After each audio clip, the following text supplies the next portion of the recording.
Welcome back, everybody, to another deep dive. Today's topic is one that might seem pretty simple at the first glance. Yeah.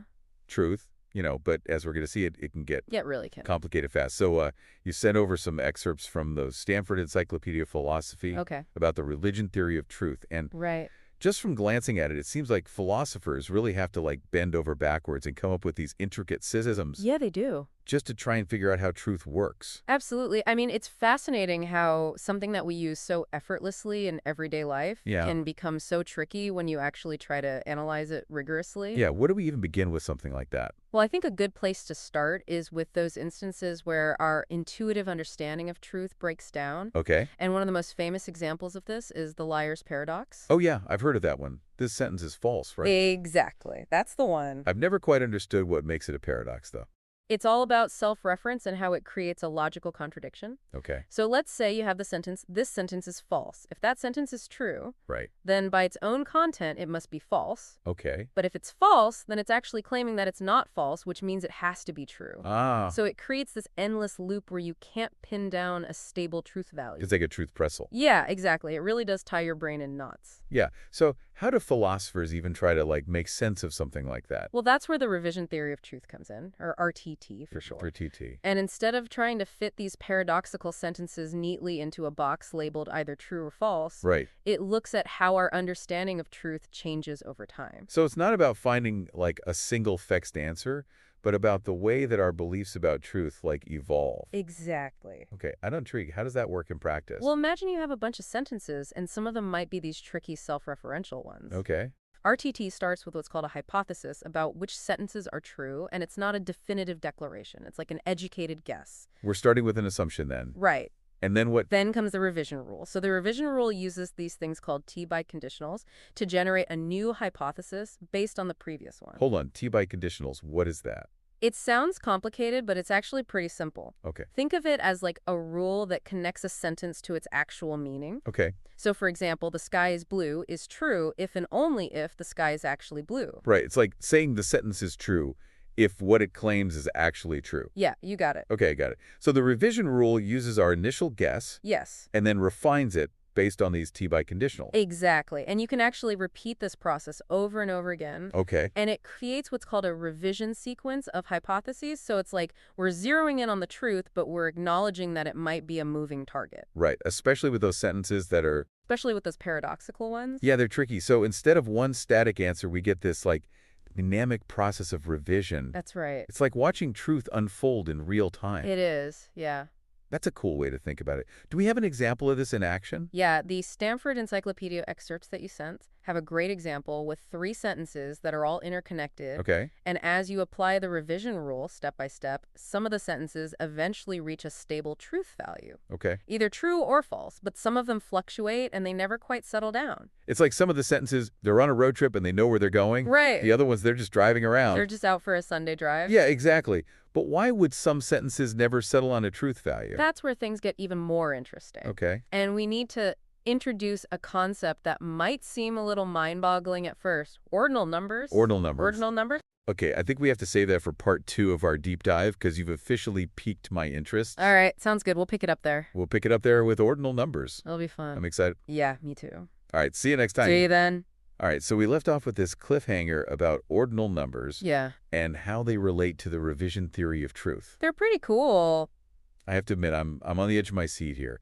What are these mysterious ordinal numbers? Okay. And why are they so important for understanding truth? So it's all about pushing the boundaries of how we think about sequences and stages. Okay. Like with regular numbers, we have 1, 2, 3, Right. and so on. But what if we could go beyond that? Right. What if we could go beyond even the biggest number you can imagine? You're talking about infinity. Yes, but there's a twist. Okay. Ordinal numbers allow us to talk about different levels of infinity. Levels of infinity. Yeah, it's like there's an infinite ladder. Okay. And each rung represents a different stage. So we start with the familiar finite numbers, 1, 2, 3, 4. Right. But then we reach a special rung called omega. Omega. It's written with the Greek letter O. Okay. And it's bigger than any finite number. So it's like infinity's starting point. Exactly. But here's the mind-blowing part. You can keep climbing the ladder. What? So there's +100, +2, and you can even have things like 100 times 2, or a square. So there's like a whole other universe of infinity beyond what we normally think about as infinity. It's a whole other realm of numbers. Wow. Okay, I'm with you.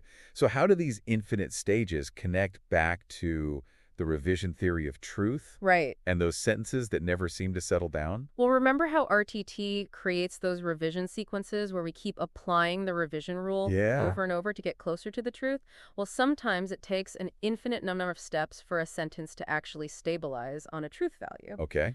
We might need to climb all the way to stage O or even beyond. So even after an infinite number of revisions, we might still be discovering something new Right, about yeah. the truth of a sentence. Exactly. And it might seem counterintuitive, Yeah, but there are cases where our intuitions about truth right. tell us that a sentence should have a definite truth value, Okay. even if it never stabilizes at any finite stage of revision. So RTT with these infinite sequences is a way of capturing those intuitions and like making them precise. Exactly. Okay, I like it. So it's like even in the realm of the infinite truth can still have this like solid foundation. Yeah, it gives us a really powerful way to formalize how we reason about truth, Mm-hmm.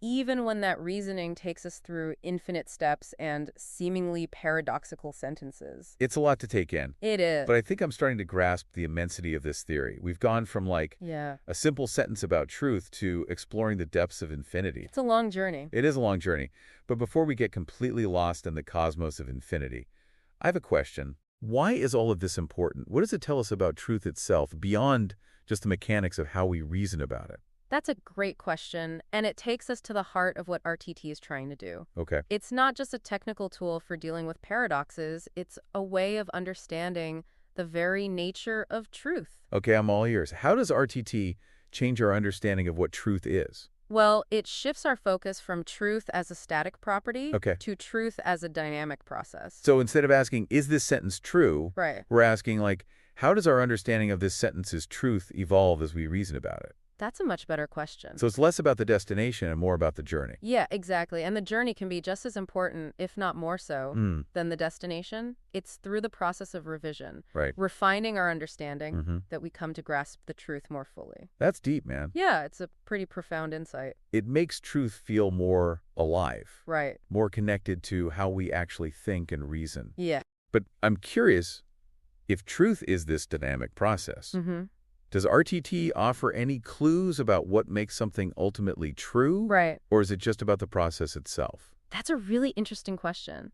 And the excerpts you shared actually delve into this. They do. Gupta and Belknap, the philosophers who developed RTT, suggest that the meaning of truth, its signification, Okay. might actually be embedded in the revision rule itself. So the process of revision is actually part of what it means for something to be true. Yeah, it's a pretty radical It idea. really is. It challenges our traditional view of truth as like this fixed and objective thing. Yeah, but it's incredibly insightful. The way we use truth in our lives Right, isn't just about declaring things true or false. right. It's about justifying our beliefs, responding to challenges, Okay. and constantly updating our understanding of the world. So it's a living concept constantly being shaped by our reasoning and our interactions with the world. Exactly. I like that. But before we go any further down this rabbit hole of truth, Yeah. I think we need to address something. Is RTT the only way to understand truth and handle these paradoxes? Right. Or are there other approaches out there? That's a good point. There are other theories that try to tackle these mysteries of truth. Okay. And one of the most prominent alternatives is three-valued logic. Three-valued logic. Three-valued logic. I've never heard of that. What is that? Well, it's an attempt to deal with those tricky paradoxes like the liar sentence by introducing a third truth value besides true and false. So instead of just two options, true or false, Right. there's a third possibility. Exactly. Like neither true or false. Yeah, like acknowledging that some statements are inherently problematic Okay. and they can't be neatly categorized as either true or false. I could see how that might be useful. Right. So how does RTT compare to this three-valued approach? Are they friends or foes in the world of truth theories? Well, they definitely have different ways of approaching the problem. Okay. RTT, as we've been discussing, focuses on the process of revision. Right. How sentences either stabilize or oscillate as we reason about them.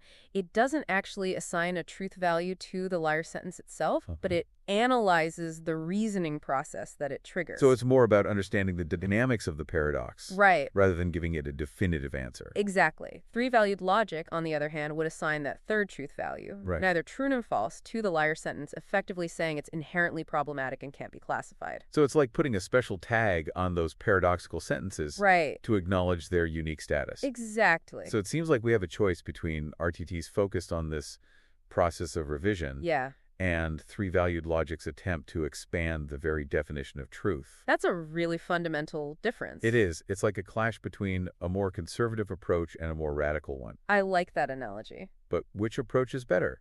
Does RTT have any advantages over three-valued logics? That's what we're going to talk about next. Yeah, I mean, it sounds like both sides have some strong opinions on this. Yeah, But if I'm being honest, I'm kind of leaning towards RTT. It just seems more elegant. I see that. You know, staying within that familiar framework of like classical logic, but still being able to account for these crazy paradoxes. Right. So does RTT have any specific advantages over the three-valued approach? Well, you're right to be drawn to that elegance, and you've hit on a key point of debate between these theories, Gupta and Belknap. Okay. The main proponents of RTT argue that three-valued logic actually stumbles Okay. when it comes to handling certain types of negation. Okay, help me out here. What do you mean by types of negation? I thought negation was pretty straightforward. Yeah. Just the opposite of something. It seems simple on the surface, right? But language is full of subtle shapes of meaning. Okay. Think about the difference between saying, like, it's not raining Okay. and it's impossible for it to rain here. Okay. Those are both negations, Yeah. but they express very different levels of certainty and possibility. I see what you mean. So are Gupta and Belknap saying that three-valued logic with its like true, false, neither framework Right. can't really capture those nuances? Exactly. They argue that RTT, with its focus on the process of revision Right. and how sentences stabilize or oscillate, Yeah. is more flexible and it better reflects our intuitive understanding of negation and all its complexity. It's like RTT has a wider range of motion. Yeah. So it can handle those trickier cases where just slapping on a label of neither true nor false Right. doesn't quite cut it. Exactly. Okay. But even if RTT has all these advantages, we've been talking about it in a very abstract way. Right. How does all this connect back to our everyday lives? Okay. Why should someone who's not a philosopher care about the revision theory of truth? That's an important question. Yeah. I think there are some powerful takeaways from RTT that can help us all navigate the world of truth and information more effectively. Okay. The first one I would point to is that it highlights that truth can be a process, not just a destination. So we shouldn't always expect to find one fixed final answer right away. Exactly. Especially when dealing with complex issues or those self-referential statements that we talked about. Right? It's crucial to be open to revising our beliefs as we gather more information Yep. and engage in critical reflection. I feel like it's a really valuable lesson in today's world, Absolutely. where we're just like bombarded with information from all sides. It really is. And that leads into the second takeaway, Okay. which is about the importance of understanding the dynamics of our own reasoning. Okay. By modeling this process of revision, RTT actually gives us a framework for analyzing how our own beliefs about truth are shaped by various factors. Mm-hmm.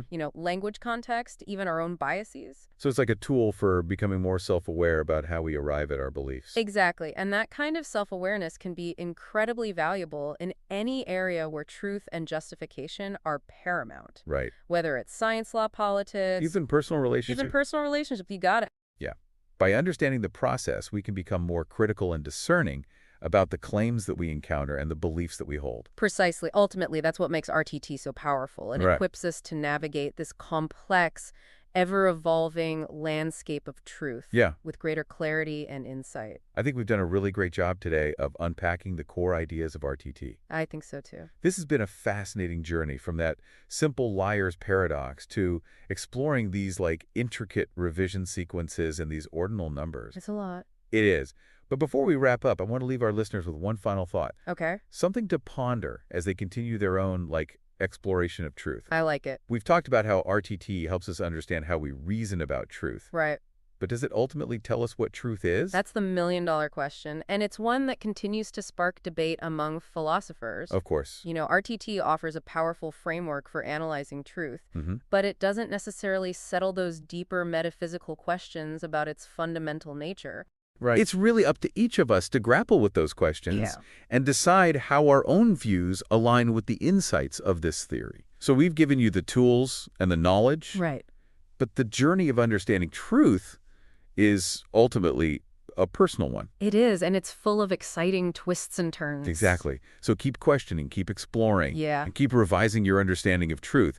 That's what makes this whole deep dive so rewarding. Absolutely. Thanks for joining us today, and we'll see you next time for another adventure in knowledge. See you then.